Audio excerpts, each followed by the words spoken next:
देखिए, डॉक्टर विश्वरूप रॉय चौधरी को लेकर वैक्सीनेशन की जब बातचीत मैंने की थी, सिलसिला आज भी मैं जारी रखूंगा। आज मैं आपको रिपोर्ट दिखाता हूं, आज तक की वो रिपोर्ट जहां पर लिखा है सवालों के घेरे में है फाइजर और नॉर्वे में वैक्सीन लगवाने के बाद 13 लोगों की मौत हो चुकी है। भारत में फाइजर नहीं है, दो वैक्सीन है। कौन कौन सी है? कोविशील्ड और भारत बायोटेक के द्वारा। आप इसमें दोनों में से चूज नहीं कर सकते हैं। ये दो वीडियोस मैंने आपको समझा दी हैं, बता दिया है, यहां पर है। मैं यहां पर आपको फोर्स या मैं आप पे अपनी सोच को इंपोज नहीं कर रहा हूं, बस मैं आपको यह समझाना चाहता हूं जो जानकारी मेरे पास है कहीं वो खत्म ना हो जाए। जिंदगी और जानकारी कब खत्म हो जाए ये आपको भी नहीं पता चलता है। और इस वीडियो में मैं आपसे आज बातचीत करने जा रहा हूं। अर्नब गोस्वामी जी की चैट जो लीक हुई है वो हुई है, लेकिन सोशल मीडिया किस तरह से आपके साथ एक भद्दा मजाक भी कर सकता है। तो एनडीटीवी की जो एक पूर्व पत्रकार है निधि राजदान, उनकी एक रिपोर्ट निकल के आई है, वहां की दुखद है। आपके मन में एक सवाल आ सकता है, जब इतने पढ़े लिखे लोगों के साथ ये समस्याएं हो सकती हैं तो हम कौन सी खेत की मूली हैं। तो लेकिन एक ही चीज है इसमें कि जब तक आप सतर्क, सावधान और सजग रहेंगे तब तक आपके साथ कुछ नहीं होगा। स्मार्ट बने रहिए, क्योंकि स्मार्ट लोग ही INI न्यूज इंडिया को सब्सक्राइब किए हुए हैं और वीडियो को शेयर कर रहे हैं। तो पहले मैं आपको ले चलता हूं आज तक की वो खबर जहां पर साफ तौर पे लिखा हुआ है कि भैया कोरोना वायरस वैक्सीन जो है वो सवालों के घेरे में है। फाइजर का नाम है। नॉर्वे में वैक्सीन लगवाने के बाद 13 लोगों की मौत हो गई है। देखिए यहां पे साफ तौर पे लिखा है अमेरिका की फाइजर एक बार फिर सवालों के घेरे में आ गई है। रशिया की न्यूज एजेंसी स्पुतनिक की रिपोर्ट के मुताबिक नॉर्वे में फाइजर वैक्सीन लगने के बाद 13 लोगों की मौत हो चुकी है।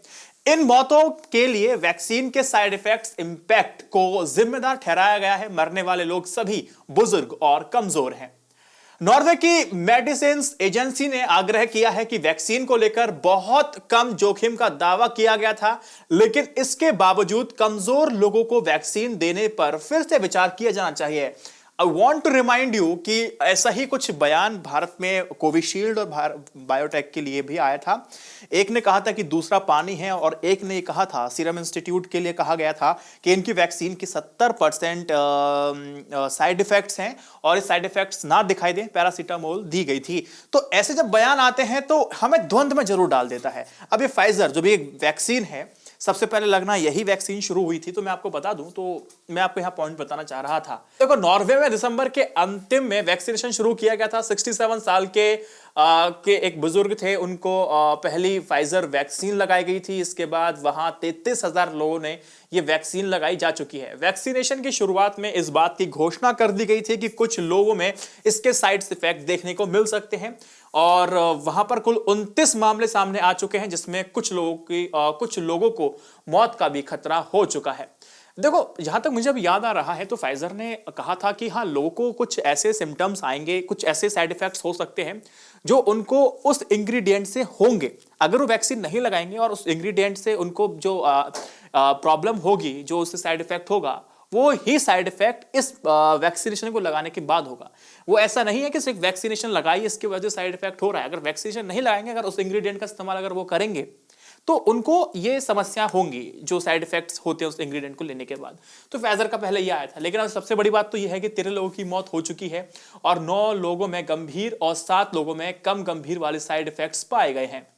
ये सारी इंफॉर्मेशन है जो मुझे लगता है कि आपको देने की आवश्यकता थी।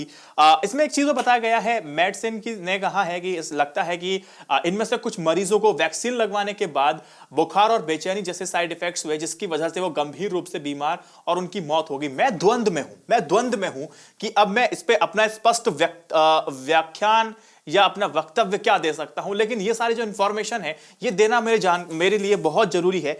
इंफॉर्मेशन की वैक्सीन मुझे आपको देनी है, ठीक है। आप इस इंफॉर्मेशन को और लोगों को दो या ना दो, ये मैं आपके ऊपर छोड़ता हूं, लेकिन इंफॉर्मेशन रूपी इस वैक्सीन का इस्तेमाल आपको भी करना चाहिए और हर भारतीय को करना चाहिए, क्योंकि जिंदगी का मामला बन जाता है थोड़ा सा। जितने आप सजग रहेंगे उतना बढ़िया है।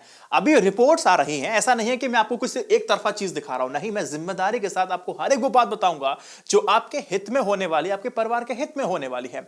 तो फिलहाल ये तो एक बात ये हो गई, और दूसरी बात मैं आज आपको बता देता हूं। आज एनडीटीवी की जो एंकर रही थी, मैं बताऊं, निधि राजदान, उन्होंने ट्विटर पे एक जानकारी दी कि उनके साथ एक फिशिंग हुई है, यानी कि उनके साथ एक स्कैम हो गया, बहुत बड़ा स्कैम हो गया।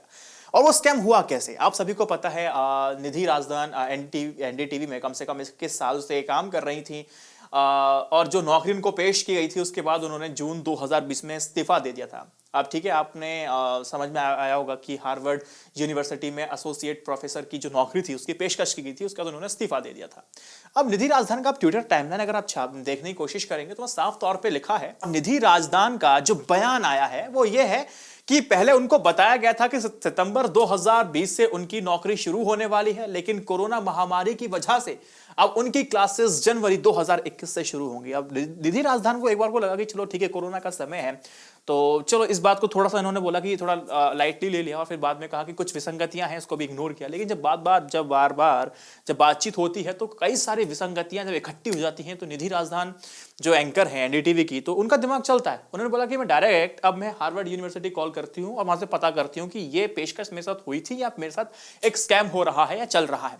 तो ऐसा जब उन्होंने किया, जब उन्होंने हार्वर्ड यूनिवर्सिटी कॉल किया तो वहां से पता चला कि उनको ऐसी कोई पेशकश नहीं की गई है। अब इसी बात को लेकर के उन्होंने ट्विटर पे टाइमलाइन पे इसको डाल दिया, ट्वीट्स की, और लोगों तक बताया कि उनके साथ कैसे फिशिंग की गई है। और उन्होंने कहा कि इस फिशिंग मामले में साजिशकर्ताओं ने उनके व्यक्तिगत डेटा, कम्युनिकेशन डिवाइस और सोशल मीडिया अकाउंट तक पहुंचकर उससे हासिल जानकारियों का इस्तेमाल किया है और उनके साथ ये गंभीर एक मैं कहूं तो और उनके साथ ये चीटिंग की गई है। यहाँ पर दोस्तों सोचने वाली बात यह है कि इतना संजीदा बिना टेलीफोनिक कम्युनिकेशन के हो जाना भी ठीक नहीं था। सबसे ज़्यादा आश्चर्यजनक आप ये भी मान सकते हैं कि एनडीटीवी समेत देश के कई सारे मीडिया प्लेटफॉर्म्स ने लगातार निधि को हार्वर्ड की प्रोफेसर बता करके अपने प्रोग्राम में उनको बुलाया करते थे। इतनी पढ़ी लिखी और तेज तर्रार पत्रकार के द्वारा ये बेवकूफ़ी नहीं होनी चाहिए थी। ये शब्द अच्छा है या गलत है, एडजस्ट योरसेल्फ। सवाल यहाँ पर ये है, देखिए एक सोचने वाली बात यह है, जब इतने बड़े पढ़े लिखे लोगों के साथ ये भी समस्याएं हो सकती हैं तो क्या आपके साथ नहीं हो सकती? सिर्फ इसका एक ही उत्तर है कि आपको थोड़ा स्मार्ट बनना होगा, थोड़ा अपडेट होना पड़ेगा, थोड़ा सा आपको चीज़ों को अपडेटेड और खुद आपको अपने आप को सोसाइटी से अलग नहीं, सोसाइटी के साथ लेके चलना पड़ेगा। और वो कैसे चलेंगे आप सभी? क्योंकि आपको टेक्नोलॉजी के साथ साथ आपको स्मार्ट होना पड़ेगा। मैम ऐसा क्यों बोल रहा हूं? आपने भले ही फोन पे गूगल पे का इस्तेमाल करते होंगे, पेटीएम का इस्तेमाल करते होंगे, आपकी कमाई का जो पैसा होता है, मेहनत का पैसा जो होता है, वो पैसा एक अनपढ़ व्यक्ति आराम से आपके अकाउंट से निकाल लेता है। और वो एक के साथ नहीं करता, वो हजारों के साथ करता है। ऐसी संख्या बढ़ते बढ़ते कईयों हजारों तक पहुंच जाती है। वो लाखों रुपए ऐसे इकट्ठे कर लेते हैं। तो आपको टेक्नोलॉजी के साथ साथ स्मार्ट भी बनना पड़ेगा। कुछ गलतियां हैं, कुछ प्राइवेसी को लेकर आपको कंसर्न होना पड़ेगा। अभी प्राइवेसी की बात है तो अर्नब गोस्वामी जी की चैट लीक हुई है कि कैसे 500 पन्नों की जो चैट्स हैं, टोटल 500 पन्ने तो मैं नहीं पढ़ पाऊंगा। इससे अच्छा तो ये है कि मैं रामचंद्र गुहा के इतिहास पढ़ लूं, जो भारत के लिए लिखा है, उन्होंने भारत के बारे में लिखा है। तो मैं आपको कुछ मोटा माटी बता देता हूं, बाकी आप कोशिश कीजिएगा कि आप गूगल कीजिए और पढ़िए। मैं ज़्यादा नहीं बताऊंगा, लेकिन है क्या वो आप समझ लीजिए। देखिए इसमें यह है कि रिपब्लिक मीडिया के editor in chief Arnab Goswami का व्हाट्सएप चैट सोशल मीडिया पर काफ़ी तेजी से वायरल हो रहा है। अर्नब गोस्वामी के व्हाट्सएप चैट की स्क्रीन सोशल मीडिया पे बड़ी संख्या में लोग इसको शेयर कर रहे हैं। सुप्रीम कोर्ट के जो वरिष्ठ वकील हैं प्रशांत भूषण ने अर्नब गोस्वामी की व्हाट्सएप की स्क्रीनशॉट को साझा करते हुए उन पर निशाना साधते हुए कार्रवाई की मांग की है। साथ ही उन्होंने आरोप लगाया है कि अर्नब गोस्वामी अपने पद का गलत प्रयोग कर रहे हैं और राजनीतिक गलियारों में अपनी पहचान का व्यक्तिगत लाभ लेने के लिए कर रहे हैं। ठीक है, और जो स्क्रीनशॉट वायरल हो रहे हैं, ऑल इन ऑल मैं आपको बता दूं, वो अर्नब गोस्वामी और बार्क के पूर्व सीईओ पार्थो दास गुप्ता के बीच एक कॉन्वर्सेशन है, एक बातचीत है जो चल रही है। लोग इस व्हाट्सएप के लीक की तुलना राडिया टेप के साथ कर रहे हैं। राडिया टेप क्या है? कोई मुझे अगर 50 शब्दों में बता देगा तो आनंद आ जाएगा। और इस पूरे मामले में अर्नब गोस्वामी के खिलाफ कार्रवाई की मांग की जा रही है। व्हाट्सएप चैट में कथित तौर पर अर्नब गोस्वामी और पार्थो के बीच टीआरपी रेटिंग की सेटिंग की बात चल रही थी, तो आप जाके इसको पढ़ सकते हैं। राडिया टैप है क्या, ये मैं आपको बता सकता हूं, लेकिन आप कुछ रिसर्च करेंगे तो इस बहाने आपको टाइप करना और समझना भी आ जाएगा और आप मुझे बताएंगे कमेंट सेक्शन में, क्योंकि आप स्मार्ट हैं। हाँ, लास्ट है केजीएफ चैप्टर 2 का जब जो ट्रेलर है जब रिलीज होता है, 150 मिलियन अभी मैं देख पा रहा हूं तो व्यूज हो चुके हैं 150 मिलियन। आप समझ सकते हैं अब जब फिल्म आएगी, पूरी पिक्चर आएगी, मूवी जब आएगी तो कितनी सुपर डुपर कितनी बड़ी हिट होने वाली है, इसका अंदाजा लगाना बहुत मुश्किल नहीं है। ध्रुव राठी साहब ने भी एक वीडियो अपलोड किया था, एक रिएक्शन दिया था। अब यही है कि उन्होंने कुछ ट्राई करने की कोशिश की और कमेंट सेक्शन को बंद कर दिया। ठीक है, डिसलाइक, लाइक, डिसलाइक, और आज भी उनका मैं देख रहा हूं वीडियो ट्रेंड हो रहा है। अब ये प्यार था केजीएफ के जितने भी मैं कहूं लवर हैं, है ना, तो उनकी तरफ से प्यार था कि उनके लिए उनको लगा कि शायद उनका मजाक उड़ाया जा रहा है, जिसको अपना आदर्श मानते हैं। तो ध्रुव राठी ने साफ तौर पे कह दिया कि वो ऐसे कमेंट नहीं पढ़ सकते हैं, उनकी गर्लफ्रेंड को लेकर बहुत सारी बातें उन्होंने बोली, जाके पढ़ सकते हैं, तो उन्होंने उसको हटा दिया। लेकिन अभी मामला क्या है, अभी कहा जा रहा है केजीएफ 2 का जो टीजर है इसको भैया डिलीट कराओ। और क्यों, मैं बताता हूँ क्या चीज है। फिलहाल ये फिल्म जो है विवादों में है, चैप्टर 2 का टीजर ही चलते जिसके चलते यश को लीगल नोटिस आया है। नोटिस में क्यों आया, इसके पीछे जो वजह बताई जा रही है वो बड़ी ही आश्चर्यजनक है। टीजर में यश जो है मशीन गन से लाल बैरल से सिगरेट जला रहे हैं, और यही बात कर्नाटक हेल्थ डिपार्टमेंट को आपत्तिजनक लगे और नोटिस थमाते हुए प्रचुर मात्रा में बहुत ज्यादा नॉलेज उड़ेल दी है। मैं आपको बता दूं कि हुआ क्या कि यश की जो भी फैन फॉलोइंग है यूथ में बहुत अच्छी खासी है, बहुत जबरदस्त है, बहुत बहुत तगड़ा क्रेज है। हम मानते हैं कि जब हम जिसको अपना आइडल मानते हैं उसके हर एक चीज को कॉपी करने की कोशिश करते हैं। मैं भी किसी को अपना एक आइडल मानता हूं, मैं भी उसको कॉपी करने की कोशिश करता हूं, आप भी करते होंगे, क्यों बात नहीं है। लेकिन सवाल यहाँ पर यह है, जो सवाल उठाया गया है वो ये है कि यश ने जिस तरह से सिगरेट जलाई है वो यूथ को गलत संदेश दे रही है, यानी स्मोकिंग को वो ग्लोरीफाई कर रहे हैं और प्रेरणा दे रहे हैं।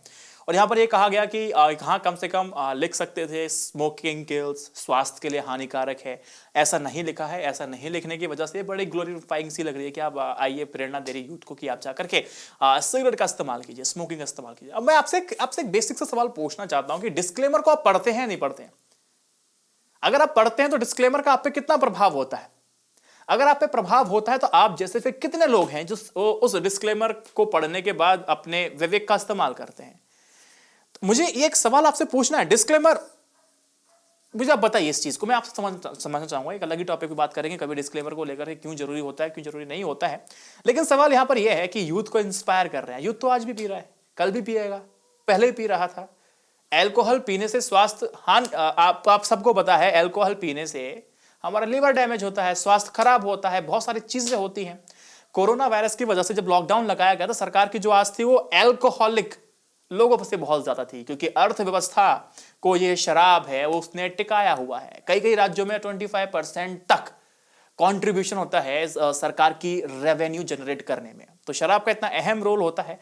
अमूमन इसमें यूथ और हम मिलकर के कोशिश भले ही कर सकते हैं, लेकिन सरकार को भी बहुत ज्यादा कोशिश करनी होगी।